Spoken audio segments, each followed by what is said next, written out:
Hi, welcome to Night Clerk Radio. This episode is video game horror soundtracks, and we have a special guest, Bridget, along with our regular co-host, Burke. Hello, Burke. Hello, and welcome to Bridget. Yeah, thanks for having me. I'm excited to be here. For the meta-contextual narrative, are we just like hanging out in a stock room at the end of middle end of a night shift? Yeah, we're an abandoned hotel that's also a radio station, and we're the night clerks. See, I thought we ran a shortwave out of a gas station. Yeah. I mean, if you want to be thematic with this episode, we're in like a weirdly cramped room that has a typewriter for no reason. That makes sense. I'm into it. Yeah. So, Bridget, you kind of proposed this idea for an episode, and you've written very extensive show notes. I'm really excited for this show, but do you want to like sort of explain what kind of haunted music are we talking about today? To say it's just music is probably not 100% what I'm going to be talking about. One of the things that I think is really interesting in horror is sound design in general. When you're interacting with a piece of horror media, you really only have like your two major senses to interact with it, just things you can see and things you can hear. And in horror, things are scariest when you can't see them. There's a lot goes into like just things that you can hear, which is either just like sound effects, the dialogue people have, and then also the backing music. So I'm probably not going to really talk very much about dialogue because this is horror games. So whether or not you think the dialogue and the performances are any good, it's extremely subjective. But definitely sound effects and music is something I wanted to talk about because the way that video games layer them together is very interesting. There are some games where the music is most important and it's allowed to fill scenes and it's allowed to like be the dominant sound in a video game. There are also ways in which sound effects are given much more prevalence than other sounds in order to like stoke the continued tension that runs through a horror game. And I think, that sort of building tension, building anticipation in horror is sort of like, as I mentioned before, kind of the genesis of the whole genre of dark ambient, the more quiet moments of the horror movie where you're trying to build up suspense, where the characters are investigating or looking, and not when the monster attacks the hapless victims, but the moments before. I think horror is this very fine tightrope where you want the audience to be tense entirely through the production, but you want them to be more or less tense at different moments because you can't have people high key all the time where you get sort of fatigued at that emotion and everything else just falls flat.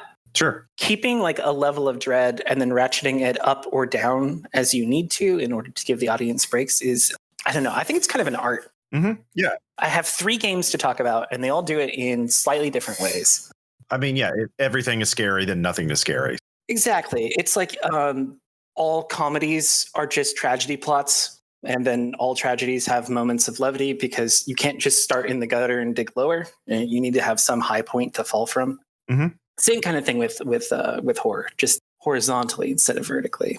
I think video games are really interesting to look at as sort of a source of music to listen to, of having it on just as background or just being absorbed into it for a lot of different reasons. One is just length. Like when you're playing a horror video game, you're playing it for much longer than you would a movie, or even a lot of television shows. You're not marathoning them, back to back. So you're playing a video game for like 2 to 8 hours or longer at a stretch, and you're just absorbed in the music the entire time. So I think that means a lot of people who play horror video games listen to the music a lot more, and that becomes more important to them. It becomes something that they remember more. And certainly, some of the games that you want to talk about, I've played, they have stayed with me all this time. And I go back and listen to some of them because of how much I enjoyed it. Yeah, I agree. So one thing that really surprised me doing a little bit of research for this episode is how much those games did stick with me, like Ross just said, because you've played these games much more seriously than I ever did. I haven't played any of the recent like Resident Evil remakes. Let's just say it's the first game we'll talk about is Resident Evil. Like listening to the samples you provided and stuff, all that is still in my head. It's still, it's stuck with me, even though I haven't played it in 15 or 20 years. And I had a similar response when we did our previous video game episode where we did fake soundtrack. One of those was Night of Terror, which was just sort of a lot of this Silent Hill Resident Evil stuff resampled. Mhm. And I was walking this weird line listening to it way back then of, oh, I actually kind of remember these. This is actually not original music. These are samples, and I remember these samples, and they're deep. They're buried deep somewhere in me from playing those games so much. Actually, that segues nicely into one of my points is that because video games go on for a longer amount of time, you have different ways, especially in horror games, you have different ways you want people to interact with specific functions of the game. Music in horror games are something that you can train people on to have a specific emotional reaction to a specific piece. And I think that's one of the advantages that horror, like music in a horror game has, is you can tie feelings to specific pieces in order to essentially provoke a specific reaction from your audience at any given moment. And one of these things is boss themes. If you have a monster that is like much more stronger than anyone else, so in Resident Evil, any of the tyrants, in Silent Hill 2, specifically Pyramid Head and things like that, if you have this big overarching monster that's going to be around a lot, if you train people to what its theme is, playing the theme conjures images and feelings associated with that monster without actually necessary to have the monster on screen. This does work out in like any kind of video game music, because like think about like every weeb friend you know who just goes fucking ape shit if you play the beginning notes of Sephiroth's theme. That was literally a marketing tactic in the remake. I think the ability to, because you have a longer playtime, to get people more emotionally invested in specific sounds, I think is one of the strengths of horror games as a genre. Especially, Resident Evil is a really good example of these sort of iconic boss themes. So one would be that you pointed out to us was the Nemesis theme, which sounds like this.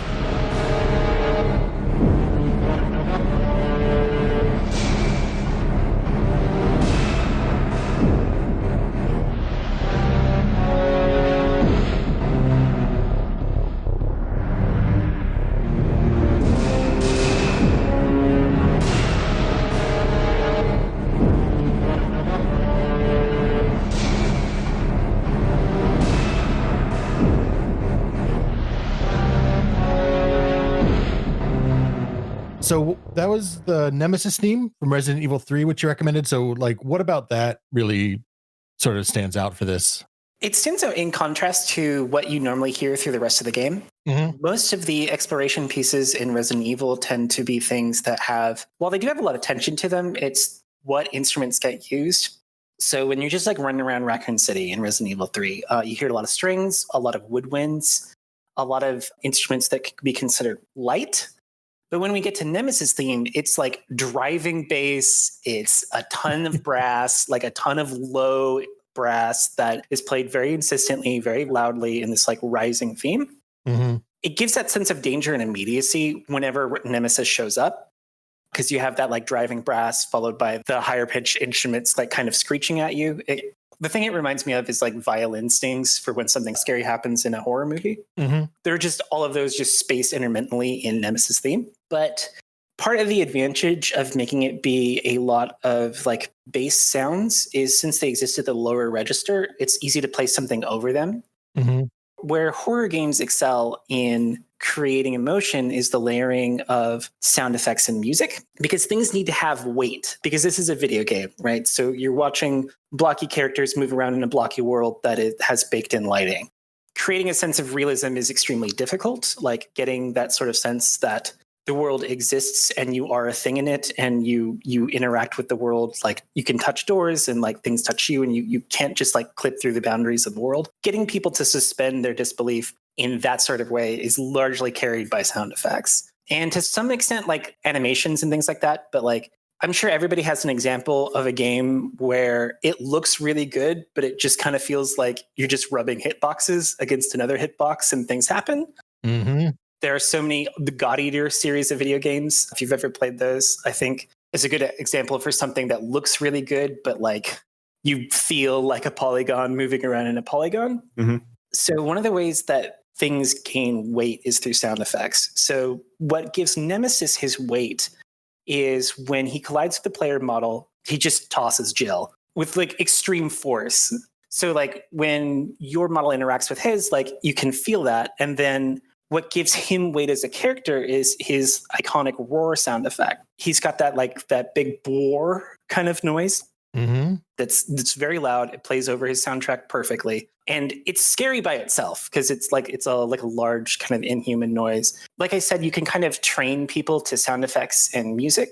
If you enter a room and you hear that theme and you hear the roar, it's scary, and you haven't even seen Nemesis. You only needed to see Nemesis once, maybe twice, to like train this into you. But like now you're terrified of something that you have no idea where it exists in the scene. Yeah. And I think that's something that is very difficult to do in a horror movie, because usually in a movie, once you show the monster, it stops being scary. Yeah. I mean, video games have this, what you're describing, almost kind of like a Pavlovian thing, especially with bosses, because often players will have to fight the boss multiple times because they're going to die. They have to learn the patterns. They have to learn how to fight them. And so they have to listen to this music, this whole process several times before they can get through and continue on with the game. And that becomes like this Pavlovian trigger. It's like, oh no, I'm going to get screwed. And so when you hear it in a new circumstance, you're like, shit, I'm gonna have to face Nemesis again.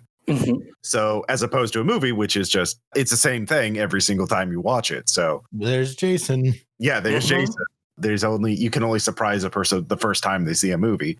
So like video games have this thing that they in the industry is called adaptive music, which is also another way that they use music as a tool, which is video games can be programmed so that music varies based on what is happening in the game. And it does that to a certain degree already, just like, oh, you change a level. Oh, now you're facing the boss. But some games will do more subtle things where, like, if the player's health is low, the music changes. Or if the player is near a certain enemy, the music will change, or any number of factors. Like in Silent Hill, at a very basic level, you can go through the same level, but if it's normal version, the music is like this. But when it's in the Silent Hill version of the town, it sounds like this. We'll wrap back around to that because I have some thoughts to talk about that when we talk about Silent Hill. In the earlier Resident Evils, I think they have a much less dependence on the actual music, and again, more dependence on the actual sound design. Because if you've ever played a Resident Evil game, or if you're like thinking of an older Resident Evil game, what you mostly remember is the sound of footsteps, because it's very, very loud in that game. In every game I can think of, the music is usually very muted. There's few other sounds, and the only thing you hear is every time the character moves, there's like a pretty heavy footfall noise that changes based on if you're like standing on carpet or if you're going upstairs and that kind of thing. I always thought that was like a really economical use of sound design, because it's such a simple sound and it doesn't usually get used in other pieces of media. Like, you don't generally notice your footsteps in other contexts, except for if you watch dramatic movies, you'll notice that they cue in footsteps more when people are moving through a tense area. My theory is it creates a sense of isolation. So if you can hear your own footsteps and very little else, it gives the sense that you're the only thing moving purposefully through an environment. So it's kind of like alienating you from what's going on around you. And it creates a good low-level tension from not having done anything, because you can just do this in a completely empty room, and having only the sound of footsteps like kind of makes it spooky, as opposed to if the character were just walking around. Yeah. Well, it's also alienating because, like, when you're describing these kind of scenes, it's also alienating because of the ambiguity of information that the character doesn't know whether the other person hears her, whether is there another person in the room, or is there someone around the corner? Can someone hear my footsteps? And where the tension is, like, does someone know where I am and is trying to maneuver in a position to kill me? Can I get by them? And that is obviously very isolating. You're alone and there's a hostile presence nearby, or is there? Stealth games do this a lot too, which are kind of overlapping with survival horror to a degree. It's also worth noting that Resident Evil games, most of the games we're going to be talking about are survival horror games. So the camera tends to exist in a fixed position, which displays your character moving through the world. But like, you can't actually see the things that your character can see. So a lot of times when you enter a room, the camera is facing the door because that's where you just came from. But you can't see into the room very far. And so, like I was saying earlier, like, the scariest things are things that you can't understand or can't know. So looking into a room and not knowing what's inside of it is scary in the context of horror game, because, like, there could be any kind of enemy there and you can't see it. So in addition to footsteps, the other sound effect that gets used a lot is monster callouts or monster activation noises. And these are noises that let you know that there is a monster in the room, even though you can't necessarily see it. The one you hear most of the time in Resident Evil is that like wet zombie shambling followed by the occasional moan. This sort of noise, like it's not particularly threatening on its own because like it's zombies and nobody's scared of zombies anymore. But like knowing there's something like malicious in a room in and of itself is scary, even though you can't see it. Also, sort of along the line of sound effects, is something I've just been sort of thinking about, but trying to make sure my memory was in place since it's been so long since I played this. But another great sound effect that always impacted me was I feel like Resident Evil had like a lot of really meaty damage sound effects. And I just remember associating that with like the anxiety of having to spend your precious resources because you got bit. Now I have to spend my red green herb. Yeah. When we were talking about sound effects being part of weight to things, like one of the things I like to bring up is the super shotgun from Doom. Oh my God, yes. Because there are two major things that make that weapon so satisfying. One is the noise. Because it just sounds like it's powerful. It's just like this nice big noise. And then the noise when it hits an enemy is good because they tend to make their damage sound effect, which is also excellent. And then the feedback of the monster flinching is what makes that good. But like two of those three things are sounds. Yep. And Resident Evil definitely has that same thing. If you fire the shotgun, there are several sounds that go into it that are really, really good. There's the pumping noise. There's the sound of actually firing the weapon. There's the noise it makes when it hits a target. And then if you fire it into an empty room, it's easier to notice. But they actually have a sound for when the shell casing hits the floor. And this goes all the way back to even Resident Evil 1. So if you fire it in an empty room, you hear that like loud blast, followed by the pump, followed by the noise of the shell casing like clacking against the floor. And so it's one of those things where since you have so little information and like visual fidelity that you can put into the engine just because of your old PlayStation games, you have to really focus on details that you can control. And the soundscape is definitely one of those. Yeah. It's also a tool of game design too, because learning to read what the sound means, like the monster activation noise, maybe there's subtle variations of it and you can tell, oh, the monster's on the other side of the room in the next room, so I can run by it, or the monster's really angry, I should stay away from it, or any number of things. And that's a game skill, like something that the player has to master. The biggest one for that is, especially in Resident Evil, so hunters have an attack that will instantly decapitate your character regardless of what life they're at, but they always do this prolonged screech before they do that move. So you as a player can like know it's coming, but it also does kind of make it scary because you know when you hear that noise, like you can just die. Like that's one of the things that can happen from that attack. Yeah, exactly. So it's another difference between, games and the other kind of horror soundtracks. It's part of the game. It's something you have to learn. And I also feel like it helps Resident Evil, at least in my mind, stand out against some of the other games. So we don't have to talk about these sort of one at a time. You can sort of blend these discussion. But one of the other games is Silent Hill 2, which is another one that I've played. And I don't remember quite that kind of sound design in Silent Hill 2. I just strongly associate Silent Hill 2 with radio static. That's instead of more combat kind of sound effects like Resident Evil. Yeah. Where Resident Evil differs from Silent Hill 2 is like Resident Evil really basically just has completely orchestral music and then very deliberate, very threatening sounds for monsters. But in Silent Hill 2, like there's a lot of space for music that you wouldn't actually call music if you were to listen to it somewhere else. Like I've heard Silent Hill 2's OST described as like throwing rocks in a tumble dryer. And just using that as background music. And it's pretty accurate. In the actual combat, like enemies don't really make attack noises or threatening noises. They just kind of have like these weird flesh shuffling sounds that exist independent of you as an entity. The monsters are not really supposed to be threatening. They are threatening and they can hurt you in Silent Hill, but like they're not really that threatening. The major boss, Pyramid Head, is actually an incredibly weak monster. He follows you at a slow pace. All of his attacks are extremely telegraphed and very easy to dodge. He doesn't even attack you in the first several times you meet him.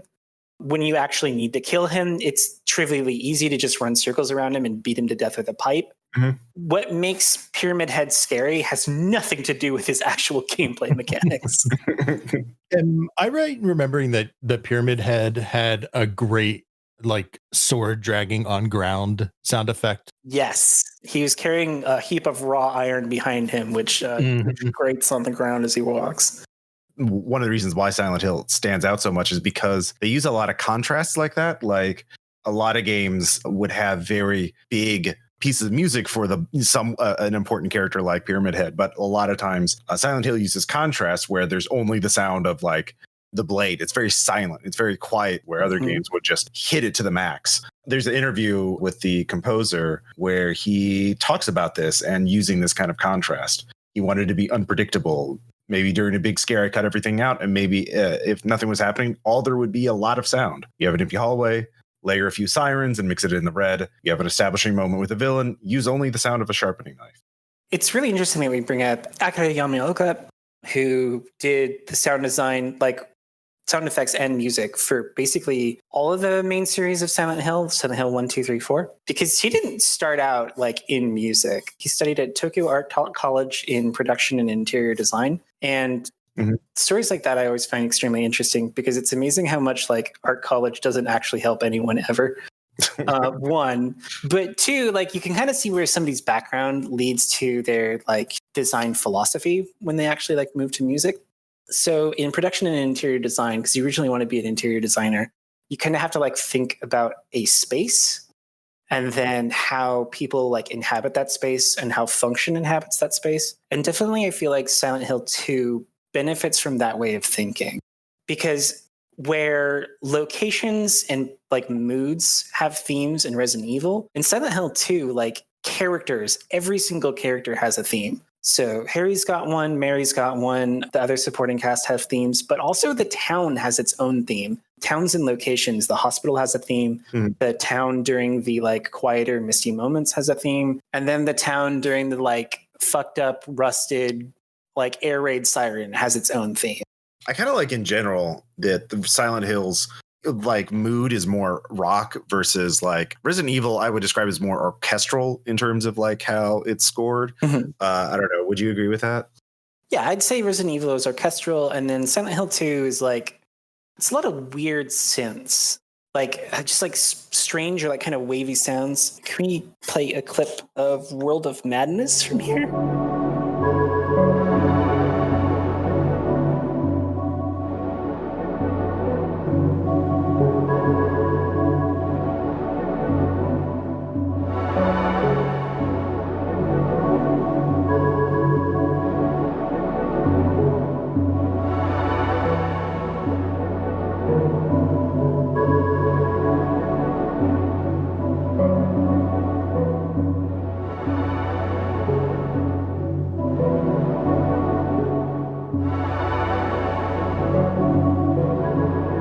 So that was A World of Madness from Silent Hill 2.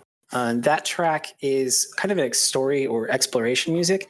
As you can see, like it does kind of have a melodic through line, but it's more just like noise. Like it's noise that carries an emotion, but not necessarily any kind of like beat or tempo or any kind of like melodic design.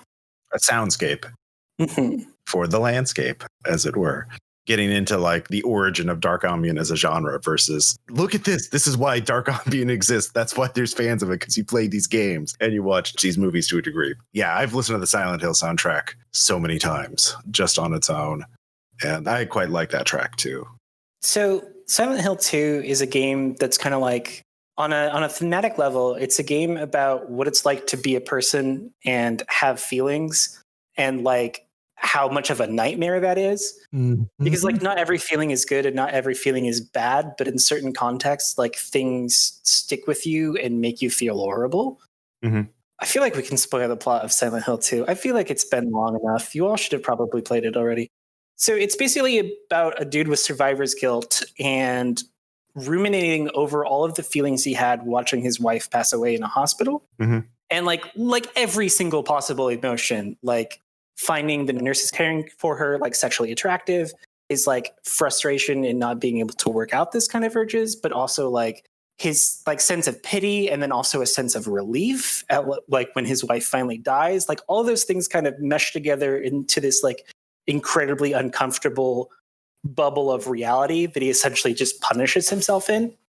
Well, and I think that plays nicely also with, not to repeat my opening point, in the use of radio static. And this might not work generationally in 2020, but that's just something I find very isolating. And Silent Hill 2 is a lot about the ways we isolate ourselves. So I think that's a real thematic and reinforcement in the sound design. I don't know if it worked, but for me, radio static really does imply like a total lack of ability to communicate, sort of literally. And being in an environment where there are other things, but you don't know how to, and couldn't even if you want to, know how to interact with them in anything other than violence.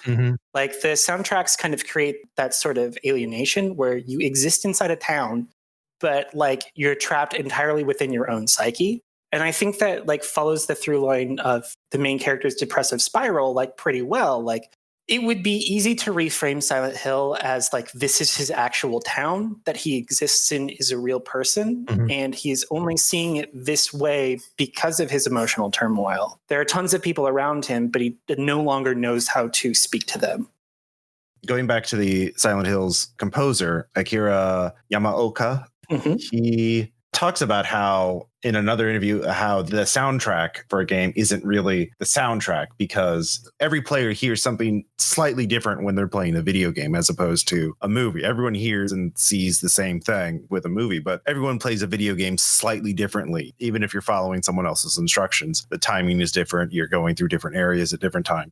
He describes this as more of uses music from the game and has a recitation of the poems too. In other words, you can listen to it as one story from zero to the end of the soundtrack. Although this is going to be off topic, a soundtrack with this concept is a new attempt, and I'm confident this is going to extend the experience of the game. In other words, in contrast, if it was just a collection of songs without having any kind of concept, it would be a totally meaningless thing. So he was going from a different place. He realized that you can't just take 10 hours of a video game and put it on one CD because players are listening to the same song over and over again if they're stuck in the same area or whatever. It's a different experience. So listening to the soundtrack isn't the same as playing in the game, but it's kind of a companion to it. I think that's why the themes focus on painting an emotion in like more broad strokes, like feelings of isolation or like feelings of otherworldliness. Like in A World of Madness, it's like definitely a sense of isolation, but also a sense that like you're in some kind of dream world.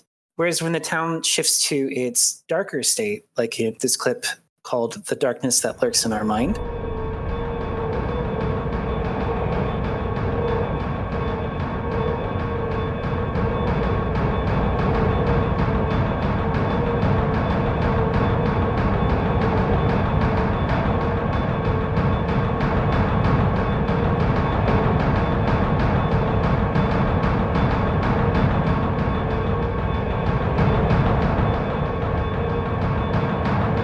That was Silent Hill 2, The Darkness That Lurks in Our Mind. In this track, you get like that feeling of that like darker world like immediately without even having like, if you've never played the game before, like it's definitely uncomfortable. Like it's weird discordant bass noises. It's like scratching, growling, like somebody like just mumbling into a microphone really far away in another room. It's not really any kind of like musical piece. It's a concept made into a soundscape. Yeah. And I think choosing to focus on that, knowing that people won't play through the game exactly the same way, you can't like build scores like you would in movies where things go very neatly between things and you can accurately control what the mood is going to like between things. You need the player to be experiencing this now in this places. And here is something that will do that. You wouldn't use this kind of composing in literally any other piece of media, I don't think. I find it interesting on YouTube. I just sort of looked for Silent Hill music. There's a lot of Silent Hill ambient mixes where people take these, the rocks in a dryer kind of music, as you described it, in a tumble dryer, and made like multi-hour mixes of just this music. Even though this is music about being lost in a weird place, people found it good enough to make like multi-hour compilations of it, or to just listen, just have a background music. So being in a weird place was actually kind of comforting to a lot of people. It's interesting how people can reach that emotion from something that in the story is meant to be sort of subtly off-putting, I guess. You're supposed to be sort of on edge or slightly anxious in Silent Hill, I think, when you're wandering through the misty version of Silent Hill, because you're lost. You're trapped and you don't know why and you don't know where. For a lot of people, it's, something just to put on. Mm-hmm. Sometimes you just want a specific emotion. Because like people make themed tracks on their own a lot, like mixtapes and stuff. Mm-hmm.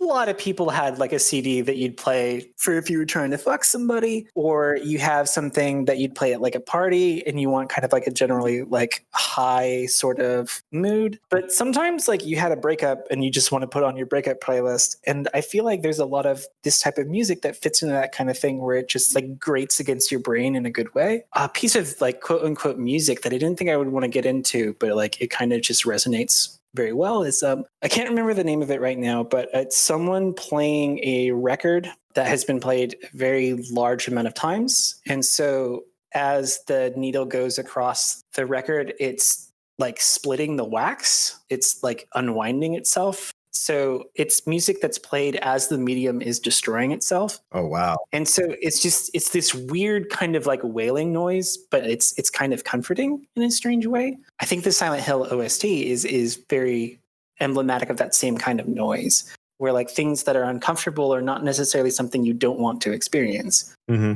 Because if the emotion were like completely intolerable, nobody would play horror games. Yeah, that's true. Grating against your brain in a good way. Like, I really love that. That really does, I think, summarize the appeal to this. And yeah, horror games are pleasurable, even though they do cause like tension and anxiety. You can't listen to 10 hours of horror music.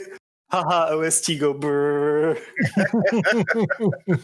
Yeah, it's obviously clearly really, really effective sound design and sort of an approach to game design. But the third game that you wanted to talk about, Fatal Frame 3, sort of abandons a lot of those rules, I would say. Fatal Frame 3 is a game about depression, and that seeps through in every single story beat and location design and the way the characters interact with each other. It's about a character, Ray, who her fiance died in a car accident very recently. And this has left her with a sense of like feeling unmoored and terrible survivor's guilt. So she has this awful depression that causes her to visit a location known as the Manor of Sleep, which probably content warning for suicidal ideation here, but the Manor of Sleep is where you go when you're still alive, but you want to die. Mm. The Manor of Sleep was originally, like in the context of the game's narrative, a real place that is built over an underground river. And in the Manor of Sleep, it's constantly night. And these are two symbols in like Japanese storytelling that relate to the concepts of death and the concepts of the self. So a river in lots of cultures exists as an interstitial space. And so specifically in this story, the river is the boundary between life and death. You also see that in like Greek mythology. Also the Mayans, I think. Yeah, like, the rivers that, you cross something to go into the afterworld. Mm-hmm. So you've got that river there that exists between the world of the living and the world of the dead. And so the Manor of Sleep is built on top of that river. So it exists as a sort of interstitial place. Dealing with the feelings of depression is it's kind of hard to make like a sad soundtrack go on for all like 10, 12 hours of the game. Mm-hmm. So Fatal Frame 3's idea for this was to depend wholly on sound effects and have very little in the way of an actual soundtrack. So I want to go ahead and let's play a clip from the projection room.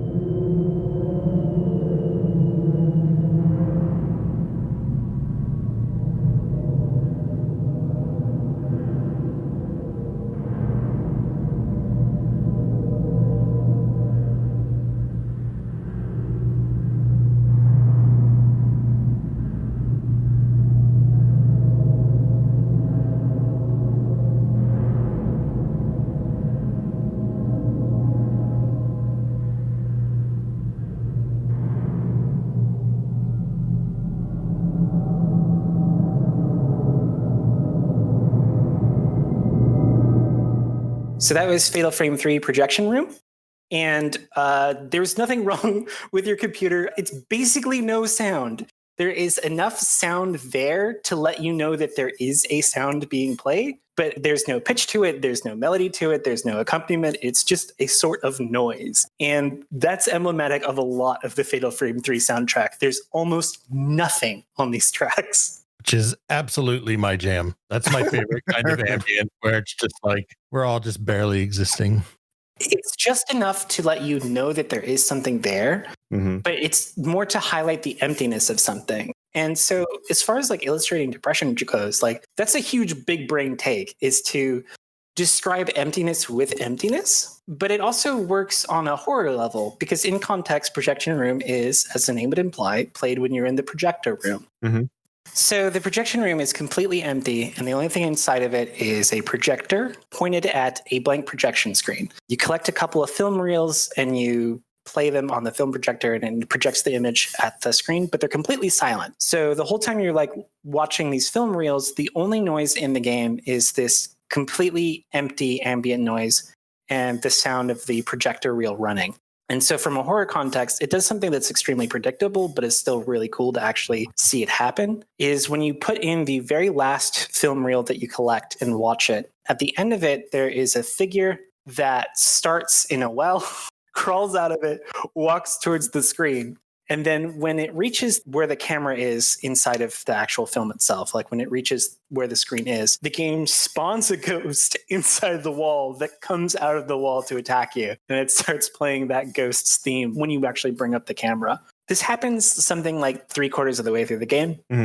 So Fatal Frame 3 has kind of trained you on this emptiness of sound up to the point. And then even though you know it's going to happen, I feel like that is something that adds to the sense of fear, is because you have been trained that this like quote unquote jump scare is going to happen. The anticipation of it is worse than the actual scare itself. Because like when you know something is going to happen and you can't avoid it, there's kind of that pleasure in waiting for it to happen. Yeah, it's the subversion of expectations. You know, I really like that idea. Is this ghost like a mandatory boss? Oh no, completely skippable.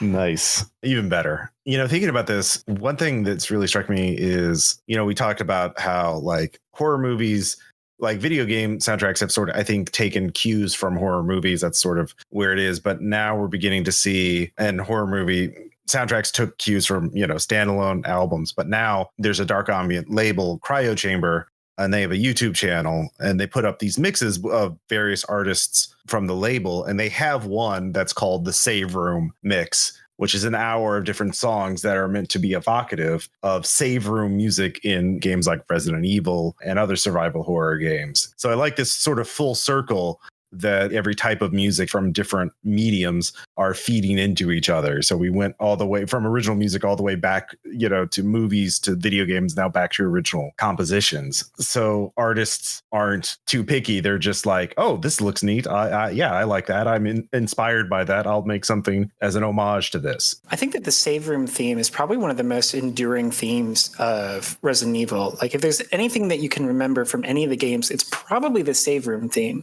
Mm-hmm. I think that goes back to like training people towards specific sounds, and the safe room being the safe room inside of a very tense situation. And all of the safe room themes tend to be like that same theme. Let's go ahead and listen to, so everybody knows what we're talking about, Safe Haven from Resident Evil.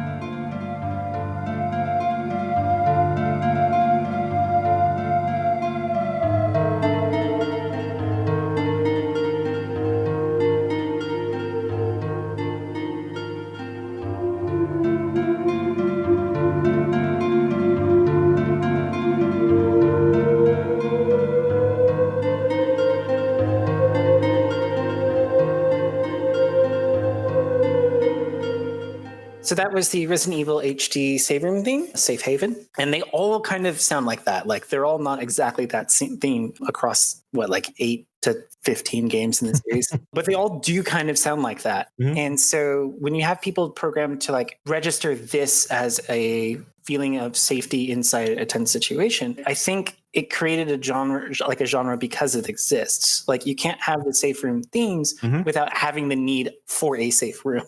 Yeah. And so once you have that melancholy feeling of safety, it creates this weird like touchstone that you can go back to in a piece of music that you wouldn't have had if horror games didn't exist.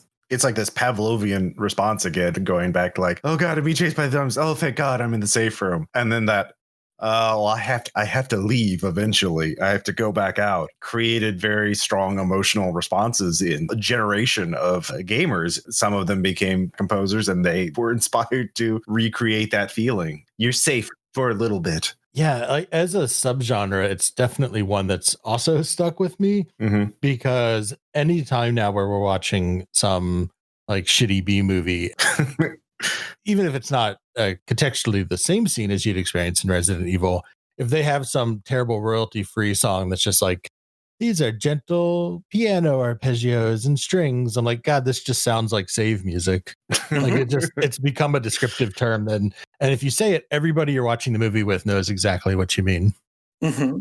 Yeah, it's an entire subgenre that was never intentional. No one set out to make it, but it just happened. I really like that. In fact, the description of the mix on YouTube specifically says, like, mentions Resident Evil. You're safe for a little bit, but now you need to go back out. So it's worth check it out. So Resident Evil is like strong orchestral themes supported by strong sound effects. And then Silent Hill 2 is kind of like ambience supported by more alienating ambience. Fatal Frame 3, what I like about the soundtrack is because it's so empty, it leaves so much room for the sound effects of the characters and the sound effects of the items you interact with. The core gameplay loop is you have an item called the Camera Obscura, which is a camera that essentially can take pictures of ghosts. And that's a core conceit that the games lean heavily on, and it works really, really well. Because when you're actually in combat with ghosts, the ghosts themselves make a lot of noise and the camera makes a lot of noise. So you don't really need very much backing sound. The camera has this very satisfying like buzzing noise as it charges up when you have it trained on a ghost. And then the shutter sound for like the camera actually like taking a picture is so overdone. It's insane. Like it's a click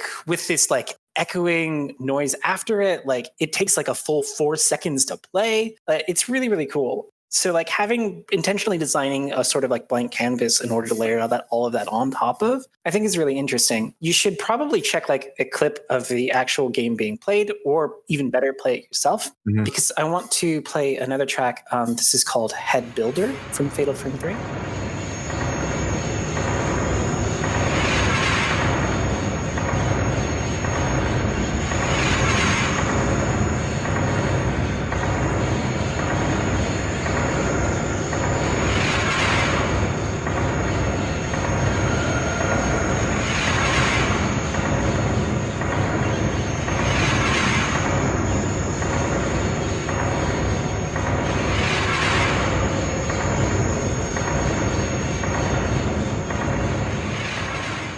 So that was Head Builder from Fatal Frame 3. And this is one of the more involved themes in the game, but it's lacking what is the most iconic noise for the enemy that this gets played with. There is a set of priest-type enemies that wander around the Manor of Sleep, and it's very easy to tell they're around because they have one of those staves where at the top is a bunch of chimes. And so as they walk, they slam the staff into the ground, and then it makes the chimes jingle. So it's a very rhythmic, sort of like stomping, chanting kind of cadence to it. And none of that is present in the soundtrack at all. It's only inside the sound effect design that this exists. But like that's the noise that I most strongly associate it. Yeah, that's interesting. It really makes me wish that I was more familiar with Fatal Frame 3 as a game. Yeah, I've played the first one and I quite enjoyed it. When you mentioned talking about I like how when you're fighting the ghost and the camera make their own sounds, I realized in a way you could say that the player is creating their own horror music with that, using the camera and the game itself as its own medium. So everyone's experience is different, which again, difference of mediums, something to think about. Well, and in Fatal Frame 3 especially, because there are tasks that you need to do in order to progress each night, but like the game doesn't tell you where they are or how to get there. And there are puzzles that can be solved across multiple attempts. Like some of them you can solve immediately, or you can sort of piece them as you go through successive runs. Especially Fatal Frame 3, like there is no sort of, it'd be very difficult to find people who have the same sort of scripted runs without planning it ahead of time. because the last section of the game is the one where you have the most freedom, but the least you actually need to do. So I remember wandering around in the last 3 chapters for something like 4 hours, but it's actually only 20 minutes of gameplay if you know where you're supposed to be going. Yeah, if you play that game, don't put it down for long periods of time. You will forget what you're doing. Oh, yeah. But and then this does unfortunately come to the game's detriment, because since it does rely so heavily on sound design and the location of ghosts, that one of the enemies that's extremely terrifying is you walk into a room and you go by the stairs and the figure of a woman falls from the top of it and like snaps her neck against the ground, which is extremely scary the first time you go past it, because it's extremely brutal, and 2, it's like hell of a jump scare. But that enemy is on, like, once she's been set to spawn there, is on the same location on the floor, like triggers that animation. So if you walk out of the room and walk across that same spot, it happens every time like clockwork. And so making her fall on command, like, very quickly loses the tension and becomes like something of a joke. Yeah, it creates its own challenges within a game. Like, bosses become less scary than frustrating, and jump scares become funny rather than spooky or, scary.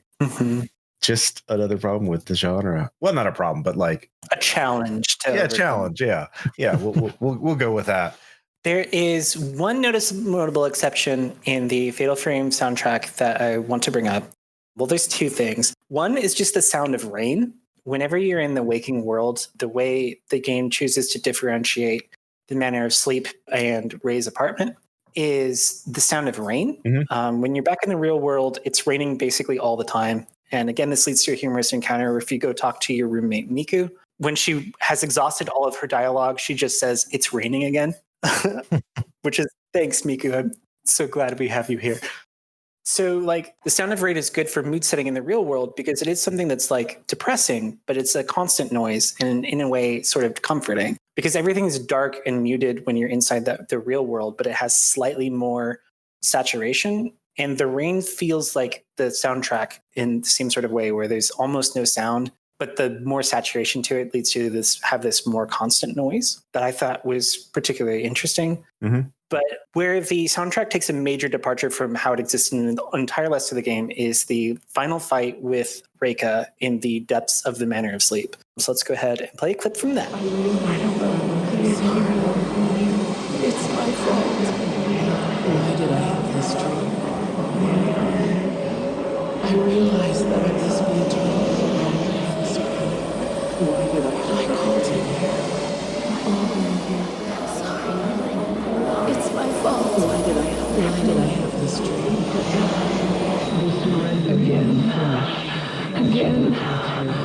That moment, always in my eyes, etched in over and over. So that was Reika's theme from Fatal Frame 3. And holy shit, that's so much different than the whole rest of the game. Yes.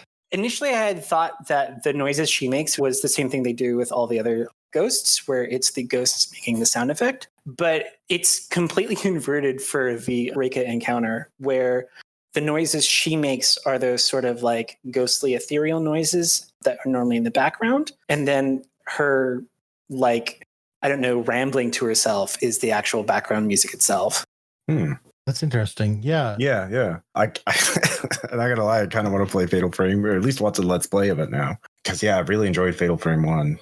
I think like the 2 pieces of media that have had the most impact on me on like how I want to tell stories and like the themes I find important in stories are In the Mouth of Madness and Fatal Frame 3. Like, I can't overstate how well this game does its emotional theming and like gets through the message of what it's trying to communicate with the characters. And so like Reika's theme, I feel like, is the cherry on top of that, because by the time you get to this theme in the actual gameplay, like, it's extremely emotional. I'm like about at the point of tears when I get to this theme. And then when you get to the credits theme, I cry every time.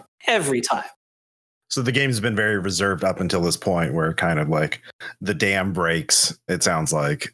Oh, yeah, literally. That's exactly what happens in the game. The door shatters and the underworld is sort of like the pain of death is sort of pouring back into the world of the living. Oh, okay. It's like horror is a great way to interact with themes that you have difficulty talking about directly. usually they have very strong emotions that are hard to process. So one of the things that gets talked about in horror a lot and is sort of a background narrative in Fatal Frame 3 is disappearing towns. When people move on or when a tragedy happens, like entire locations can just kind of cease to exist. And then like to what degree people will go to keep that from happening. It manifests here as like a village in the mountains that has this scary ritual that they perform once a year, which is like basically the plot of Midsommar. But then when you see it in American media, it's usually like there's a bunch of cultists hanging out in a town and they do blood sacrifices like every couple months or something like that. It's a similar kind of narrative. So like on the metacontextual narrative, like they do kind of play with that a little bit because it's like it's a fear that a lot of people can think about and speak to. But like, I feel like the game's strongest sense is in the personal narrative of just being so sad that you don't want to go on with anything anymore. And it's not necessarily any one thing that leads you to that sense. In Rei and Miku, it's like a survivor's guilt. It's like feeling that you should have died when someone else died. But there are a lot of other characters that end up in the Manor of Sleep for various different reasons. And it's all about like wanting to kind of give up on life. Mm-hmm. To get you to feel so strongly when you get to the end of this of like feeling completely empty, like it took a lot of work to get there. And I definitely think like this particular theme, like choosing to keep the whole game muted up to this point is purely just to reinforce that emotional impact. Yeah, I mean, the best stories are about people and like their emotional states. It's about like what happens to us, and all the trappings of cults and the supernatural are ways to explore those themes. That's just good storytelling. It sounds like it's certainly done both the sort of plot and like supernatural elements, but also like personal, the characterization, the character arc very well. So music serves to accentuate the emotional by connecting all of these elements together in a way that like makes sense to us when we play the game. I'm really be interested in exploring the connection to Midsummer, or at least at the thematic level. A small towns disappearing. I've got so many good pieces of media that are about small towns disappearing. Ooh. Another horror game to check out would be Siren, because that's basically small towns disappearing. And then Shiki is an anime that's not necessarily about a small town disappearing. Like that's part of it, like people moving on from a town, but also like the westernization of rural areas is very interesting. I watched a Let's Play of Siren. That could be a whole episode because of the way they use sound, because there's a game mechanic where you can spy through enemy eyes. But if I remember correctly, like there's important audio elements and being able to find the enemies. Like you have to hunt the right frequency to search them. Is that right? It's a weird game. It's one of those things that I tried to play on the PS2 and I was like, oh man, this is ridiculously hard. I don't have the patience for this, but I appreciate the storytelling in it. The last thing I want to talk about, because it's weird that like every survival horror game has one of these, but it's like what I like to refer to as the fuck you for playing music. It plays during the credits. You could probably just call it the bittersweet ending theme, but like every single survival horror game has this like either pop rock or extremely like emo scene kind of ending theme. So Resident Evil always just tends to play like whatever is like a popular rock song at the time. And then even Silent Hill 2 has one of these, which I thought was very interesting. Or Silent Hill 3 rather has one of these, which I thought was really interesting. We can go ahead and listen to clips from both of these. The first one is by Akira Yamaoka, as performed by Melissa Williamson. You're Not Here. Now that you're gone, my supply fell through. And they gave me everything you had and more. You craved my happiness when you made me feel joy in me. Just smile, but now I feel your stress. Love was never meant to be such a crazy affair, no. And who has time for tears? Never thought I'd sit around and unravel your love.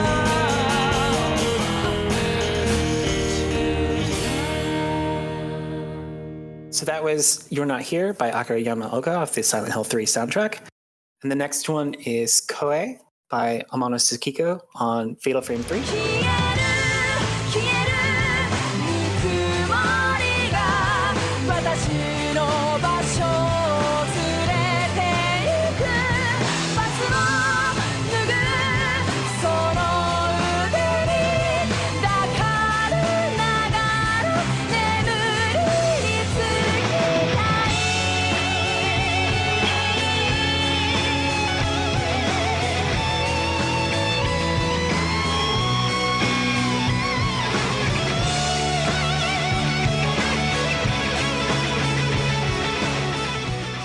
So that was Koei by Amano Tsukiko on Fatal Frame 3.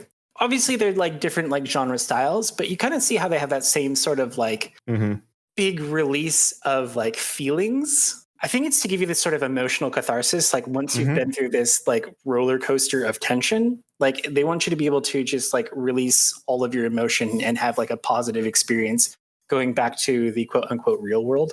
If you have a game literally about like suicide, you might want people to feel a little bit good when they get to the end of it. Yeah. It seems like it would be a problem otherwise. Yeah. Oh yeah, like Koei is like so upbeat and has like this killer guitar solo in the middle and everything. It's just like such a glam rock song. It's super funny too, because like it's basically like, I don't know, I would characterize this as like Japanese Evanescence. Yeah. Because it's that same kind of like, and Koei is in my top 10 list of extremely gay video game music. I would put it at number 3. Like obviously number 1 is going to be Simple and Clean. And then number 2 is that like rowing chant that the women sing in Assassin's Creed Odyssey. And this would be number 3 because you can look up the lyrics if you want. And it's definitely like every fanfic you ever wrote or read when you were 16. It's just like all like super depressed, like love imagery. That's like the entirety of this song. It's honestly incredible. But like, yeah, it's like these sort of like poppy, like sweeping ballad themes that like don't fit with anything else that has happened in the entire soundtrack up to this point, not even the story sequences.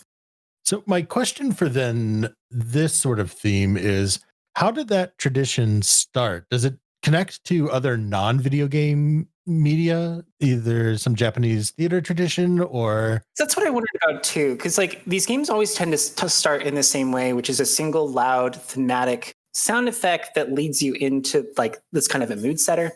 So in like every Resident Evil game up to Resident Evil like 7, when you press start on the main menu, there's no sound, and then it plays something that's kind of like the Law and Order noise, just like a discordant like piano sting with the announcer announcing what Resident Evil it is. It's that scary voice that goes, Resident Evil 2.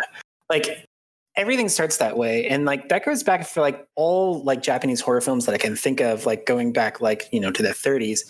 Because even Godzilla starts with like the first original Godzilla movie starts with the Godzilla sound effect. While they play the opening credits, there's almost no musical backing, and it's just the noise of Godzilla roaring like over and over and over again.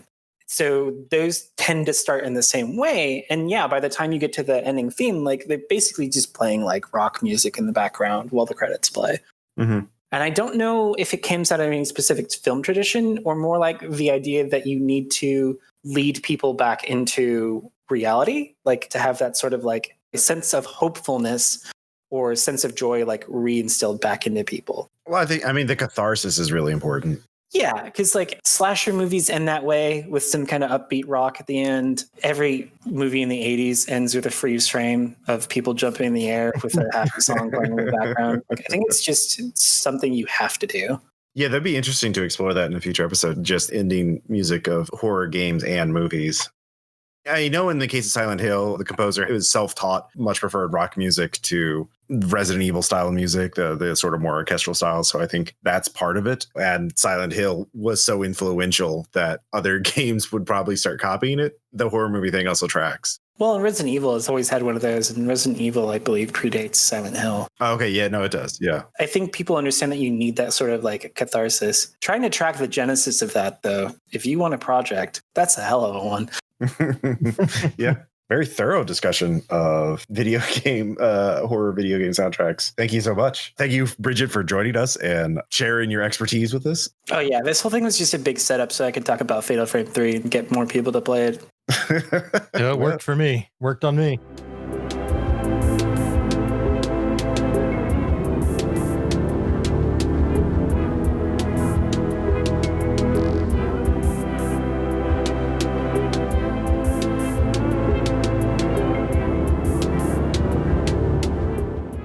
thanks to everyone listening. This episode's a little longer than usual, but I think it's definitely worth listening to. Next week, we're going to be listening to some of the albums that Ronnie from Vaporspace St. Louis shouted out on our previous episodes. Stay tuned for that. Some more Vaporwave is coming. Our Patreon is still in progress. We're finalizing everything, dotting the I's and crossing the T's, as it were. We will have some exclusive rewards for it. So that's something to look forward to pretty soon. We, of course, on Twitter, we're at Night Clerk Radio. Also, I am at Ross Payton on Twitter. Burke is at Burke McBurkinson. And Bridget, how can people find you on the social medias? You can find me on social media on at Unsatisfied Kid with 2 T's. It's like at Unsatisfied Kitty if you couldn't fit the Y in the character limit. You can also find me on at Cry Novel, which is our visual novel that Fake Hells and our artist at Nana Dukin create together, where I really had to think more practically about music and sound design. Mm-hmm. So please check those out. Yeah, the music of Cry is awesome, and just Cry in general is great. So check it out. Yeah, we talk about Cry novel on an episode of Role Playing Public Radio. Definitely put a link to Cry itself on itch.io. Mm-hmm. Is there anything else you'd like to give a shout out to? There is a prologue on our crynovel.itch.io page. So if you want to see a little bit of what the writing's like and get your feet wet, that's completely free. And then the first episode is hardly any money, but it means the world to me if you get it. So please do. Do it. Do it. And you have a sponsor to help support the creation of it. Mm-hmm. And we'll have a link to that where you can get updates on it and get the latest inside dirt on Cry Novel. And you also have a Patreon too. I do also have a Patreon, patreon.com/Bridget fan, as though you were a fan of me. And I'm also taking writing commissions. So if you need 500 words blocks of text written about something, I'm your girl. Cool. Don't forget to rate and review us on Apple Podcasts or the podcasting app of your choice. Spread the word of Night Clerk Radio. So again, thank you all for listening. And until next time. Bye, everybody.